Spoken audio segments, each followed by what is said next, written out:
اور مجھے بہت خوشی ہوئی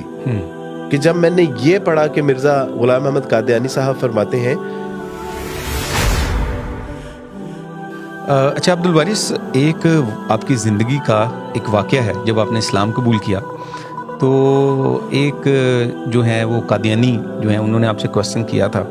کہ اگر آپ نے کرسچینٹی چھوڑ کے اسلام ہی قبول کیا ہے یا کرنا تھا تو پھر آپ نے ٹرو اسلام یعنی کہ قادیانی جس کو اپنے جو بھی عقائد ہیں صحیح اسلام احمدیت، تو وہ کیوں نہیں آپ نے قبول کیا؟ آپ کو پھر قادیانی ہونا چاہیے تھا نا اگر آپ نے ٹرو اسلام قبول کرنا تھا. تو وہ واقعہ کیا ہے؟ ہاں، وہ اصل میں مجھے کہنے لگے کہ عبد الوارث، آپ اگر حق کے متلاشی تھے تو آپ نے اسلام کی بجائے ٹرو اسلام کیوں نہیں قبول کیا؟ اچھا. تو میں نے ان سے عرض کی کہ عیسائیت کو تو چھوڑنے کے میرے پاس کچھ اسباب و وجوہات تھے، اور وہ اسباب و وجوہات یہ تھے کہ عیسائیت میں ایک خدا کی بجائے تثلیث کو مانا جاتا، جبکہ بائبل میں توحید کی بے شمار آیات موجود ہیں، اور مسیح عبادات میں انہوں نے بت پرستی کو اور اپنی کچھ روایات کو ایڈ کر لیا. مسیح علیہ الصلوۃ والسلام جو نبی اور رسول تھے انہوں نے بیٹا اور جو ہے وہ خدا بنا لیا. تو یعنی اس طرح کے بے شمار اسباب تھے جس کی وجہ سے میں نے عیسائیت کو ترک کر دیا. اور اسلام کو قبول کرنے کی بنیادی وجہ جو تھی وہ یہ تھی کہ اسلام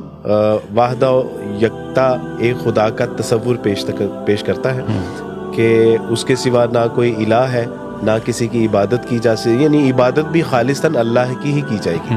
اور مزید یہ کہ محمد صلی اللہ علیہ وسلم جو کہ اس کائنات کے لیے ایک نمونہ بنا کر بھیجے گئے، اور آپ علیہ الصلوۃ والسلام کی شخصیت کو کامل، اکمل اور مکمل کر کے اور تمام اوصاف اخلاق آپ کو ان کے ساتھ مزین کر دیا گیا. تو اور پھر یہ کہ اسلام ایک مکمل پیکیج ہے، کمپلیٹ کورٹ آف لا ہے، آپ کو زندگی کے ہر شعبے میں وہ ایک رہنمائی دیتا ہے جس میں کوئی ابہام نہیں ہے، کوئی اشکال نہیں ہے. میں نے ان سے عرض کی کہ عیسائیت کو ترک کرنے کے اور اسلام کو قبول کرنے کی یہ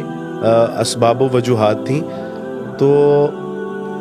مرزیت کو میں نے یا احمدیت کو میں نے اس لیے قبول نہیں کیا کہ اس کی چند ایک وجوہات تھیں. میں نے کہا کہ میں آپ سے وہ بھی عرض کر دیتا ہوں. وہ یہ کہ شروع میں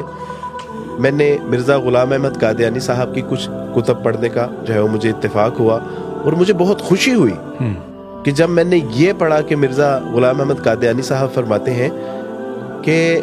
میں اس کا مفہوم یہ ہے کہ میں اپنے آپ کو نہ نبی کہتا ہوں نہ رسول کہتا ہوں، میں یہ بات کہہ کے اپنے آپ کو کافر نہیں کہلوانا چاہتا اور نہ دائرہ اسلام سے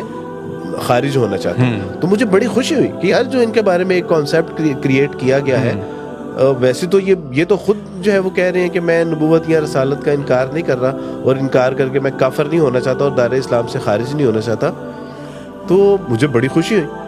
اور آگے چل کے ان کے جو معاملات میں نے دیکھے یا پڑھے وہ یہ تھے کہ پھر کچھ عرصے بعد انہوں نے مجدد ہونے کا دعویٰ کر دیا. تو ٹھیک ہے، ہر صدی میں ایک مجدد آتا ہے، تو میں نے کہا کہ آ سکتے ہیں مجدد بھی.